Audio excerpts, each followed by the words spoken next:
ஜெய் ஸ்ரீ மாத்ரே நமக. ஜெய் குருதத், ஜெய் குரு பரசுராம். நமஸ்காரம். நான் கரூர்லேருந்து வல்சலா பணிக்கர், பிரசன்ன ஜோதிடர். இன்னைக்கு நம்ம 2025க்கு உண்டான புத்தாண்டு பலன்கள் மேச ராசிக்கு எப்படி இருக்குன்னு பார்க்க போகிறோம்.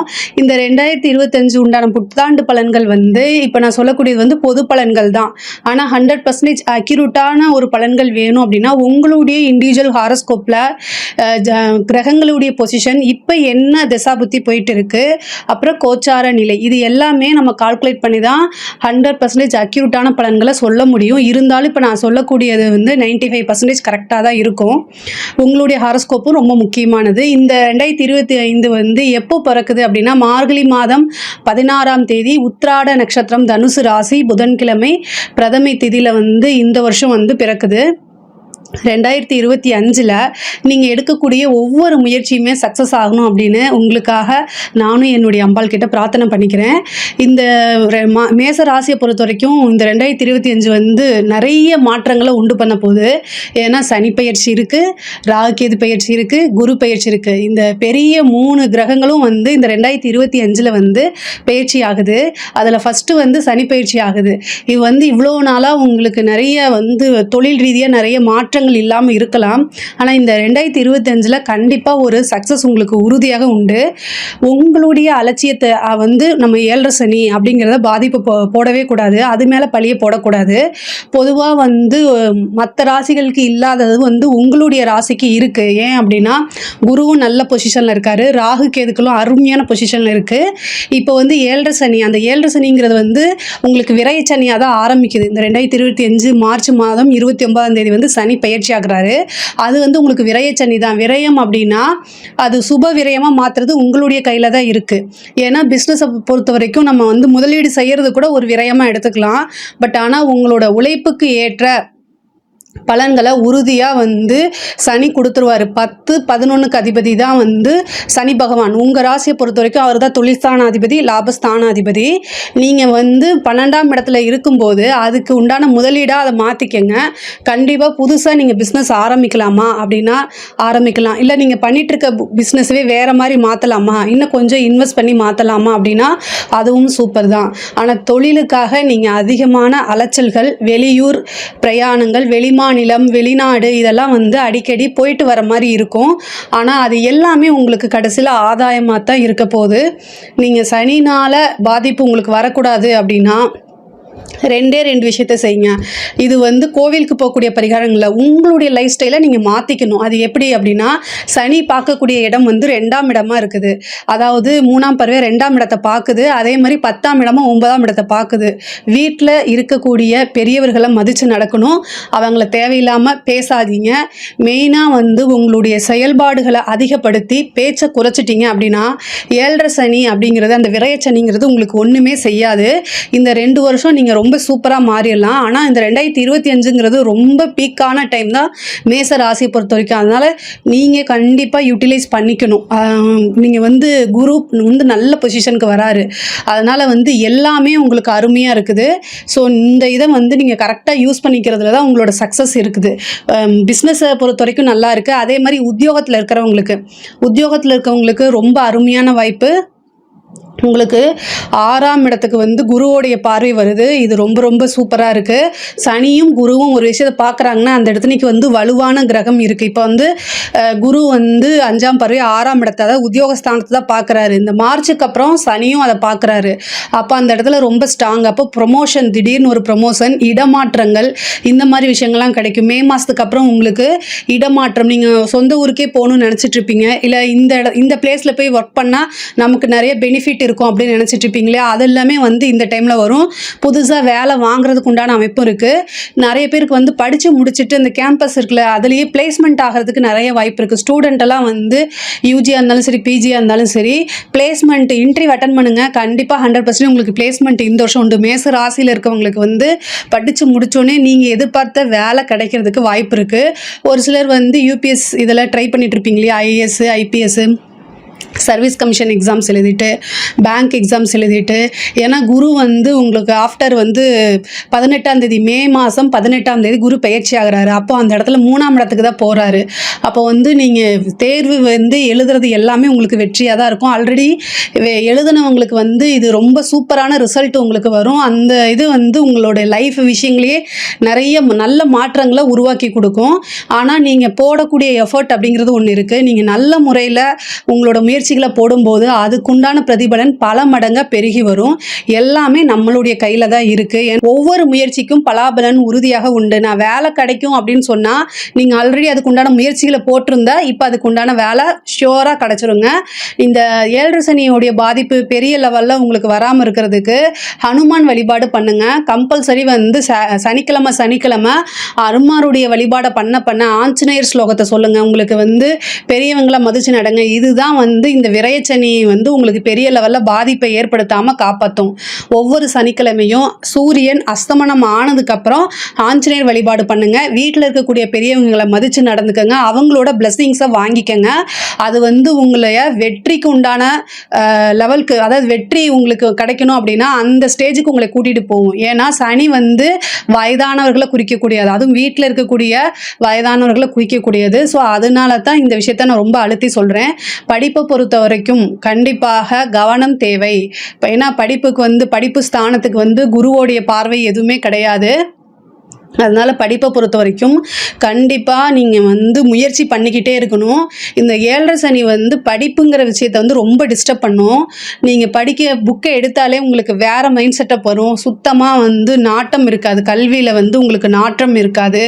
என்ன பண்ணலாம் அப்படிங்கிறது தோணும். ஞாபக சக்தி வந்து குறையும், டைவர்ட் ஆகும். அப்போ வந்து அதுக்குண்டான ப்ராக்டிஸை நீங்கள் தான் எடுக்கணும். மெடிடேஷன் பண்ணிவிட்டு நம்ம படிக்கணும்னு எழுதி பாருங்கள். அதை மைண்டுக்குள்ளே ப்ரிப்பேர் பண்ணுங்கள்.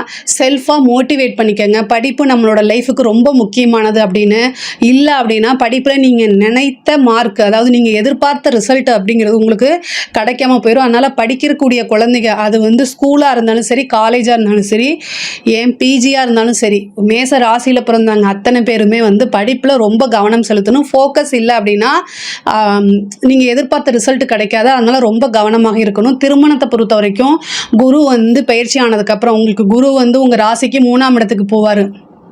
அப்போ 5ஆம் பார்வையாக 7ஆம் இடம் களத்திர ஸ்தானத்தை பார்ப்பாரு. அது ரொம்ப ரொம்ப சூப்பர். ஏன் அப்படின்னா குருவோடைய பார்வை இவ்வளோ நாளாக வந்து உங்களுக்கு குரு பார்வை இல்லாமல் இருந்துச்சு. களத்திர ஸ்தானத்துக்கு அஷ்டமஸ்தானத்தை தான் குரு பார்த்துட்டு இருந்தார். ஆஃப்டர் மே 18க்கு அப்புறம் வந்து உங்களுக்கு குருவோடைய பார்வை கிடச்சிருது. அப்போ வந்து திருமணத்தில் இது வரைக்கும் இருந்த தடை தாமதம்லாம் நீங்கிரும். குரு பார்வை வந்து பரிபூரணமாக இருக்குது. அதனால் திருமணம் அப்படிங்கிறது அந்த திருமண பிராப்தம் அப்படிங்கிறது உறுதியாக இந்த வருடம் உங்களுக்கு உண்டு. அதுக்குண்டான முயற்சிகளை நீங்கள் பண்ணணும். அதே மாதிரி கணவன் மனைவியிடையே இந்த பிரச்சனைகள்லாம் சால்வ் ஆயிரும். இவ்வளோ நாளாக வந்து 7 சனி அப்படிங்கும்போது நான் ஆல்ரெடி சொல்லிட்டேன், பேச்சு அப்படிங்கிறத, ஏன்னா அது வாக்கு ஸ்தானத்தை அவர் பார்க்குறாரு. அவருடைய பார்வை எங்கே படுதோ அந்த இடத்துல வந்து ரொம்ப அமைதியும் நிறுத்தி நிதானமாக செயல்பட்டாலே நீங்கள் சக்ஸஸ் பண்ணிட முடியும். ஆனால் இந்த 7 சனி வந்து சும்மா விடாது. சும்மா ஏதாவது ஒரு விஷயத்தை வந்து பேச தோணும், அது சண்டையாக மாறிடும். ஏன் அப்படின்னா சனியுடைய பார்வை வந்து 2ஆம் இடம் குடும்பஸ்தானத்துக்கு இருக்குது. அப்போ என்ன பண்ணணும் அப்படின்னா குடும்பத்தில் அமைதியாக போகணும், பேச்சை வந்து கவனம் இருக்கணும். ஏன்னா குருவும் வந்து 2ஆம் இடத்துலேருந்து பெயர்ச்சி 3ஆம் இடத்துக்கு போயிடுறாரு. அப்போ குடும்பஸ்தானத்துக்கு வந்து சனியோடைய பார்வை மட்டும்தான் இருக்குது. எங்கே வந்து குரு பார்வை இல்லாமல் சனியோடைய பார்வை மட்டும் இருக்கோ அங்கே வந்து சிக்கல்களை ஏற்படுத்தும். அதனால் நிறுத்தி நிதானமாக குடும்பத்தில் வந்து வாக்குவாதம் செய்யாமல் இருக்கிறது நல்லது. உங்களுக்கே தெரியும் உங்கள் மேலே மிஸ்டேக் இல்லைன்னா கூட சம்டைம் நீங்கள் அமைதியாக போகிறது ரொம்ப பெட்டரு. குடும்பம்னு இருந்தால் அனுசரித்து தான் போகணும். அதனால் நீங்கள் மனைவியாக இருந்தாலும் சரி, கணவராக இருந்தாலும் சரி, ஒருத்தரை அண்டர்ஸ்டாண்ட் பண்ணி போகிறது ரொம்ப ரொம்ப முக்கியமானது. இல்லை அப்படின்னா சனியோடைய பார்வை வந்து 2ஆம் இடத்தை பார்க்குது. 6ஆம் இடம்ங்கிறதான் வந்து சண்டை சச்சரவுகளை குறிக்கக்கூடியது, கோர்ட்டு கேஸு குறிக்கக்கூடியது. அப்போது என்ன ஆகும் அப்படின்னா குடும்பத்தில் ஏதாவது ஒரு பிரச்சனையாக அது டைவர்ஸ் வரைக்கும் போகிறதுக்கு உண்டான வாய்ப்புகள் இருக்குது. அதனால் ரொம்ப ரொம்ப அமைதியாகவும் நிதானமாகவும் இருக்கிறது ரொம்ப அவசியமானது. கலைத்துறை சம்மந்தப்பட்டவங்களுக்கு ரொம்ப ரொம்ப பேடாக தான் இருக்குது. எல்லா விஷயங்களுமே வந்து ஒவ்வொன்றா நீங்கள் ஜாக்கிரதையாக செய்யணும். இல்லை அப்படின்னா உங்களுடைய கெரியர் வந்து ஸ்பாயில் ஆகிறதுக்கு உண்டான வாய்ப்புகள் இருக்குது. ஏன்னா சனியுடைய பார்வை 9ஆம் இடத்துக்கு இருக்குது. பேர் புகழ் எல்லாத்தையுமே அழிக்கக்கூடிய வாய்ப்புகள் இருக்குது. அதாவது குருவோடைய பார்வையும் இருக்குது. பட் ஆனால் வந்து சனியோடைய பார்வை தான் ஃபஸ்ட்டு வருது. அதனால் மே மாதம் வரைக்கும் ரொம்ப ஜாக்கிரதையாக இருங்க. உங்களுக்கு ஒரு வாய்ப்பு வருதுன்னா கூட உங்களை அதை மிஸ்யூஸ் பண்ணுறதுக்கு உண்டான வாய்ப்புகள் இருக்குது. அதனால் இந்த வாய்ப்பு நமக்கு எதனால் வந்துச்சு, எதுக்காக இந்த ஆஃபர் நமக்காக கொடுக்குறாங்க அப்படிங்கிறத யோசிங்க. உங்களோட வெல்விஷர் கிட்ட கலந்து ஆலோசிச்சுட்டு அதுக்கப்புறம் உங்களுக்கு வரதை நீங்கள் யூஸ் பண்ணிக்கோங்க. பொதுவாகவே கவனமாக அவேர்னஸாக இருக்கிறது நல்லது. கலைத்துறை சம்மந்தப்பட்டவங்களுக்கு நெகட்டிவான அல்லது பேர் கெட்டு போகிறதுக்கு உண்டான வாய்ப்புகள்லாம் இருக்குது. அதனால் ரொம்ப கவனமாக இருக்கணும். அரசியல் துறை சம்மந்தப்பட்டவங்களுக்கு பதவி ஸ்தானத்துக்கு வந்து குருவோடைய பார்வையே வேறு எந்த அனுகிரகமுமே கிடையாதுங்க. ஸோ அதனால் ரொம்ப ரொம்ப கவனமாக இருக்கணும். 7 சனியோடைய பாதிப்பு நீங்கள் பொதுமக்கள் கிட்ட பேசும்போதும் சரி, மீடியா கிட்ட பேசும்போதும் சரி, கவனத்தோடு பேசலை அப்படின்னா பெரிய லெவலில் பிரச்சனைகள் வரும்.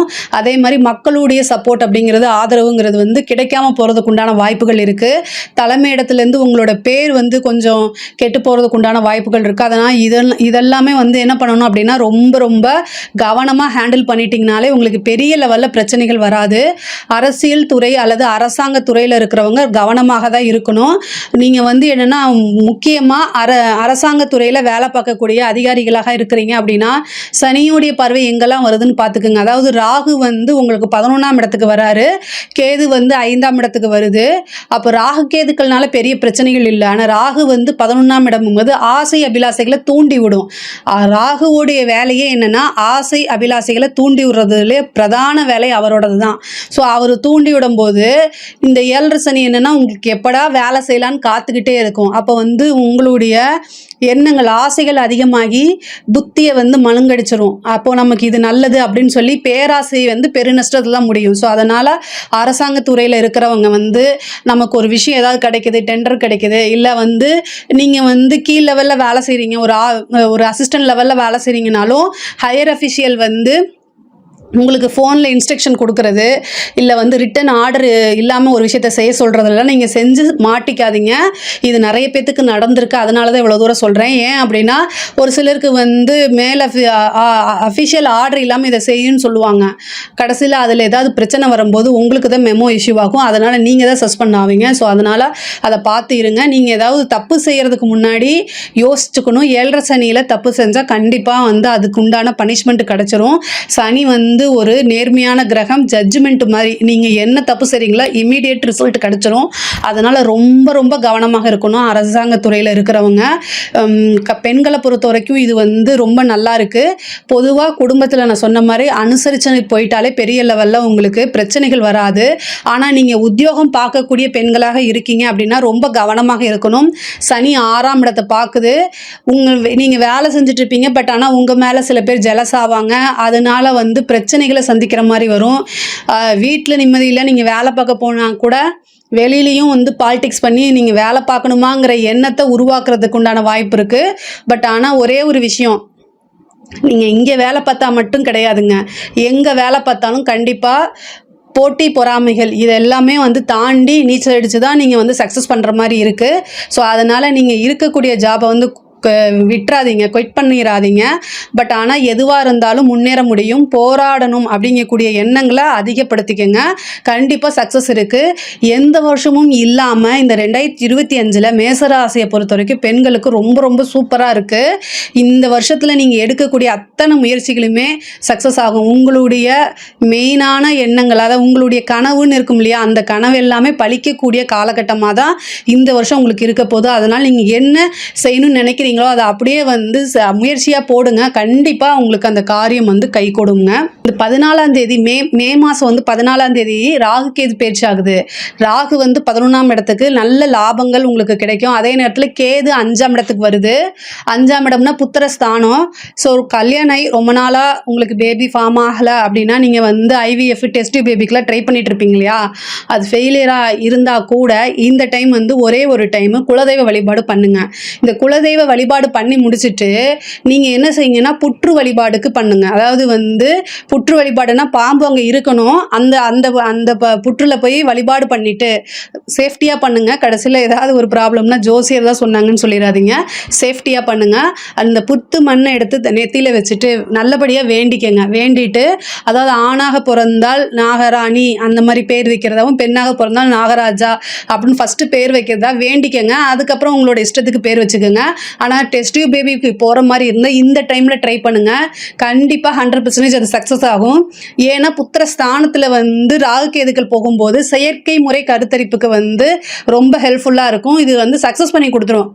ராகு கேதுவே வந்து இயற்கையை எதிர்க்கும், செயற்கையை ஆதரிக்கும். அதனால் 5ஆம் இடம் புத்திரஸ்தானத்துக்கே வந்து கேது வரதுனால இதை செய்யுங்க. இது செய்யறதுக்கு முன்னாடி குலதெய்வ வழிபாடு பண்ணுங்கள், புற்று வழிபாடு பண்ணுங்கள்.